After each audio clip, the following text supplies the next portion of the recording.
Alright, welcome to episode 99. 99 of What is Civilization Started Over. 99 is pretty crazy. Next episode is going to be 100, which is going to be quite a special one.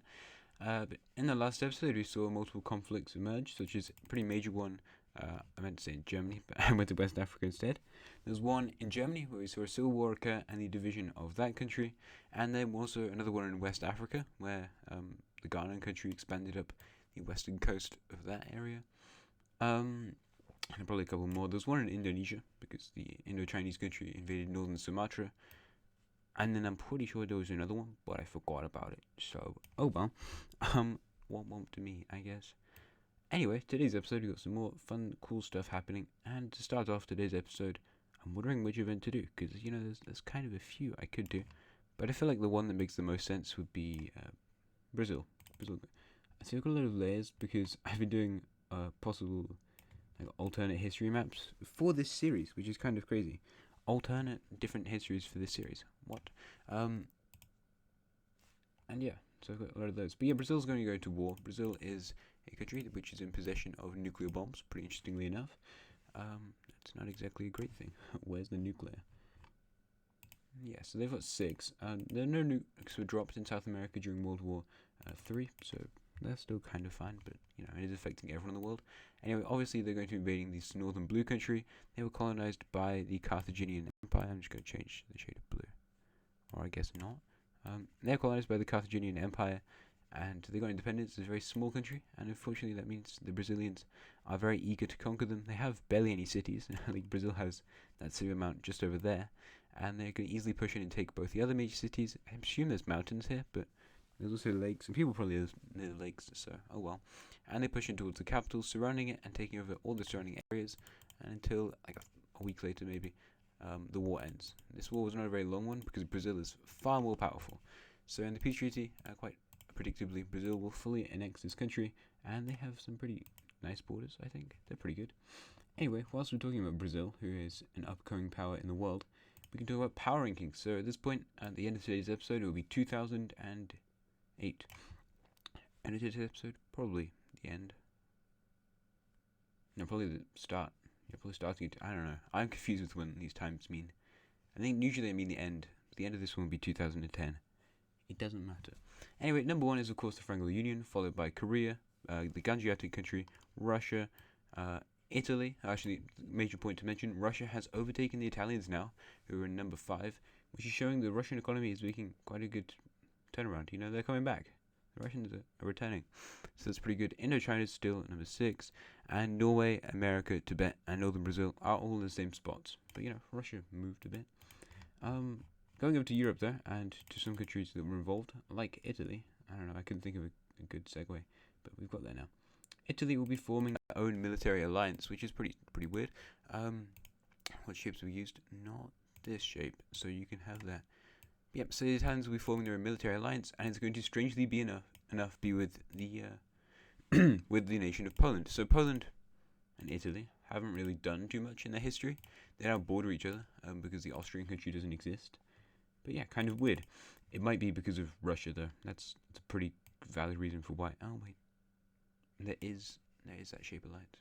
Okay, we've got the Trapezium alliance instead, so that's good. But yeah, it's just the Italians and the Polish at the moment. But something else we need to talk about is nuclear bombs, because I just updated the nuclear bomb layer. Because of course the Germans had a civil war last time, and they had 21 nuclear bombs in their territory, which is rather a lot.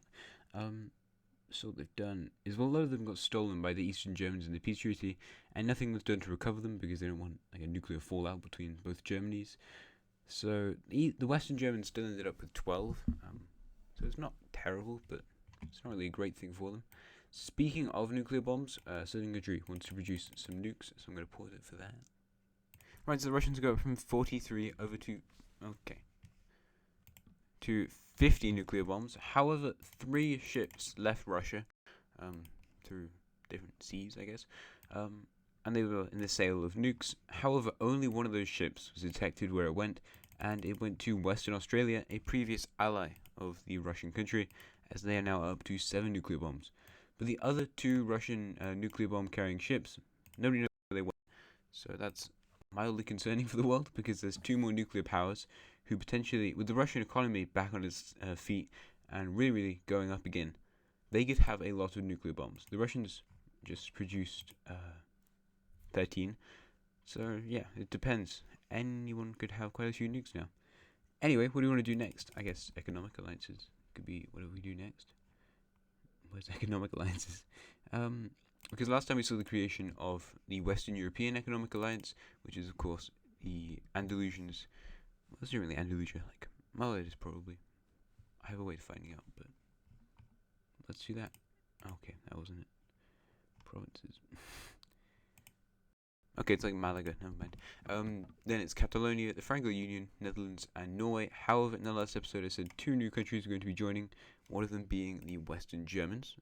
So I just need to grab the parallelogram, because of course this is the Western European Parallelogram Alliance. So the Germans, or Western Germans, and also the Alsace country will be joining, with the Alsace country being heavily integrated into Western Europe, along with the rest of these guys. So we have a pretty powerful Western European economic alliance at this point. Any other economic alliances making a change? Well, over here in Africa, nobody's too adamant on joining an alliance. We have the Hejaz Economic Alliance, which is only for Hejaz countries. India's economic alliance is definitely still an option for more countries, but there's not a whole load who really want to join. The Central Asian countries more focusing on themselves at this point, so that's something. And then China definitely could get an economic alliance because they're all pretty good friends. However, somebody really wants to change that, and that country is the Indo-Chinese country, as they begin their own conflict against a nation just north of them, the Sichuan country. I think that's what I called it. They just had an interesting ideological change, because this country very much doesn't like a lot of people, really. It's not really... Oh, there we go. They don't really like many countries. This country is a very far-right nation, and their country is going to fall over to a military dictatorship, which, interestingly enough, is supported by the people, which is strange for a military dictatorship. But the Indo-Chinese, claiming that they're going to liberate the people, will invade this country and improve the situations of the lives of the people in this nation by conquering it. So forces move up across the border, taking the capital city within a few days. These guys are pretty weak compared to the Indo-Chinese. Sorry, my throat is apparently destroyed. Yeah, I'm kind of ill.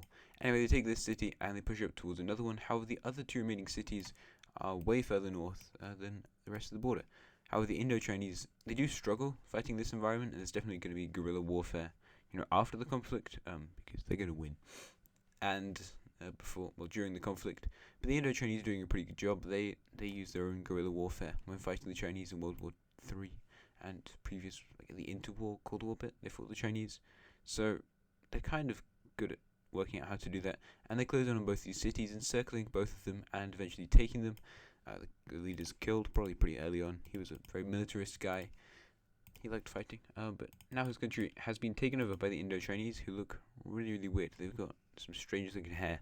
But oh well, that's that. But really it sends a message to the rest of China. Some countries interpret it as, don't turn to a military dictatorship because you will get invaded.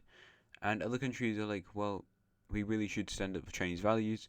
Our nation, or the remnants of it, is weak, and we should be afraid of all these other countries who are much more powerful, like Tibet, Korea, Indochina, and potentially Russia, if they go back in through this country, or their ally, Mongolia, goes through them. I don't know. Southern Baikal is not super powerful, really. Anyway, that's fun. You guys are terrified. Because the Eastern Australians or the New South Wales country thought, they were like, oh, everything's good because we've got 2 nukes and they've got 1. Now they've got 7. Anyway, Nations Alliance, that's another pretty cool thing we should update. And a couple of countries will be joining the Nations Alliance. One of them, interestingly enough, being the nation of the Kerguelen Islands. So they're miles off from everyone else. But they will make entry into this alliance.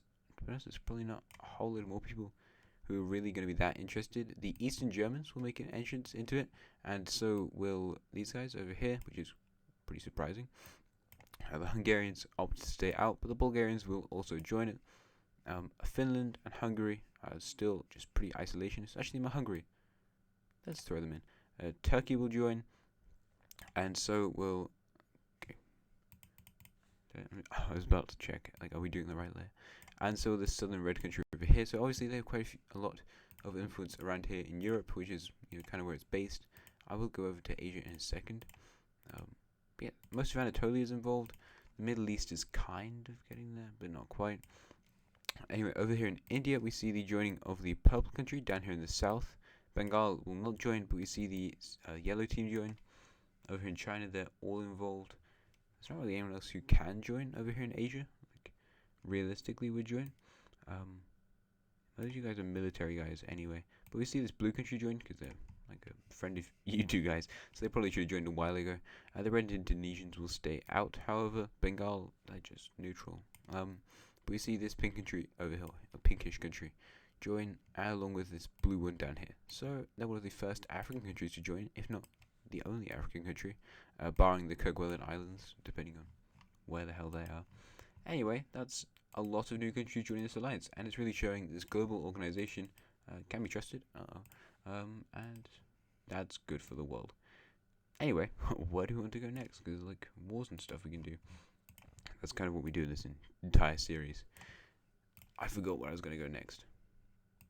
Alright, I remembered where I need to go. And it's actually back to the Middle East, because that's kind of... there's a lot of wars that can happen in the Middle East. But one country who feels like they would like to go to war is the nation of Iran. So Iran, they're back. Oh, Persia, I mean. They've been gone for a while. They've been a non-existent country, or really a country that hasn't done anything for a really long time. But today they're going to be invading this green country right over here, whose capital city is exactly on the Persian border. So, kind of sucks for you. Persian troops easily take the capital within like 3 days, and then push over to other major cities. This nation isn't very big. The Euphrates is kind of like that, so I don't know how realistic the city being here is, but it's like fairly, I think. There's Persian cities here in real life. And they capture this other major city in the south. From here, the military is going to take control of these 3 cities. This country is, I'm pretty sure, a dictatorship of some sort. Military dictatorship, alright. Wait, is that... Oh, you're just like Pakistan, except you really hate Pakistan. Anyway, so that's pretty cool. And they have a very good military for their size. And, well, like, a very good military compared to other countries around them. They're not exactly a top world power, but they're kind of getting close. They're going to deal with the rest of the rural areas and siege the city here for a while before eventually taking it, and also gaining access to this lake. As in the peace treaty, of course, they will fully annex this country. A lot of full annexations today, but a lot of countries getting destroyed. But yeah, Persia extends their kind of arm or head or something right over here into the Middle East, noticeably connecting up with the borders of Korea and the Ganjiata country, which doesn't make a whole lot of sense, seeing as how far away these countries are, but good job, man. Good job. Anyway, our final event before some other things happen in this video, it's over here in the yellow country, right in New York sort of area. Or no, New Jersey's down there. What else is up here? A lot of small states. Anyway, they'll be invading a country that you probably wouldn't expect them to invade. It's the nation of Newfoundland, who isn't very strong and hasn't really done a whole lot post-independence. I think they're a fairly democratic country, aren't you? Yeah, and they're a centre-left republic. Unfortunately, their country will be destroyed today. They're quite a historic nation, so it's kind of a shame to see them go. But the New York country is a lot more powerful, or New England really, as they make naval invasions all across this nation, taking out key strategic areas. They probably should have more cities than this, going off that by their history, until eventually they're navally invading their capital. People will flee to the center parts of the country, but I don't think it's too good to live there. So they collapse after not too long. The blue country up here is kind of like, uh-oh. Because they have this island and all this stuff. Yeah, you might be screwed. But it doesn't matter. The Newfoundland country is now fully annexed into the nation of New England. So goodbye, Newfoundland. But it looks pretty cool on the map. Whoa, there's some cool maps changes today. Anyway, we do need to go back to the ideology layer, which I keep checking today. And that's because we're going to have a new ideology being created over here in Europe, which is mildly concerning, because Europe just got out of a big conflict, and we don't need something messing up everyone in Europe. You know, it's only like 2010. The nukes are still very, very detrimental to the world, and the Russian economy, part of the reason why it's been getting so much better is because they've been developing tech that helps deal with the effects of nuclear radiation. So I have got rid of some of the dots all over the world. You can't really see, but some areas there's less dots, which is nice. There's still quite a lot though. So the Russians have been exporting resources needed to make that technology. Like Korea's capital isn't nuked anymore because they've done some cool new technology stuff to get rid of most of the radiation there, not all. And people there are still dying of horrible diseases. So good job, world. And you're also Still full of nukes world, so yeah, it's not really great. Oh yeah, I forgot the Franco Union was meant to make some more nukes. Silly me, guys. Because they go all the way up from 33. I need to cover someone else's nukes. 33 all the way up to 37. So they're not producing that many because they're mainly focusing on other things like social care or something, but also creating their new ideology. That's right, the Franco Union will be creating their own ideology, interestingly enough named Frangloism. Kind of a weird name for an ideology, but they go with it. So they are no longer a democratic country, although in the outer circle, no square, it's not a circle. Damn it, man. Okay, the outer circle square is democratic. So this is a really weird ideology. How the hell is this working? I'm going to explain it whilst they export it to the Dutch, who might just be the little puppet state, but don't worry about that. Basically, Francoism, the democratic part of it is the people get to vote for who they want to rule their country. But once these people are into power, it's kind of like an oligarchy in which there's a lot of people ruling the country. Once they're into power, whatever they say goes. So the people can choose elections to get rid of people at any point out of the leadership oligarchy thing. But once somebody is in the oligarchy, they and the rest of the people there can make all the choices on their own, which means that the people get no say in what happens to their country, apart from who they can choose, who they want to make the choices. So really, there shouldn't be any like horrible corrupt decisions happening that aren't supported by the people, because those people would just get thrown out of office. But it's not really trusted by many countries around the world, and especially other nations in Europe are kind of like, this doesn't feel right, because this is really like an autocratic sort of ideology. We shouldn't be following autocratic ideologies. Russia's like, well, maybe he'll get some heat off of me because I'm a dictatorship. I'm like one of the few ones in Europe. Really, the only autocratic regimes in Europe are technically these two, and then Galicia, Hungary, Bulgaria, and Russia, and maybe Finland because they have the same priest guy leading their country the full way. Yeah, interesting. Lots of democracies. But this is going to worry other countries, especially other major European powers like Italy. Now, the Franco Union has their own military alliance, which is right over here. It's made up of 5 different countries, including the Romanians, the Norwegians, the Netherlands, who are their very close ally. They might have kind of exported these ideas to the Dutch when they liberated their country in World War III, who knows.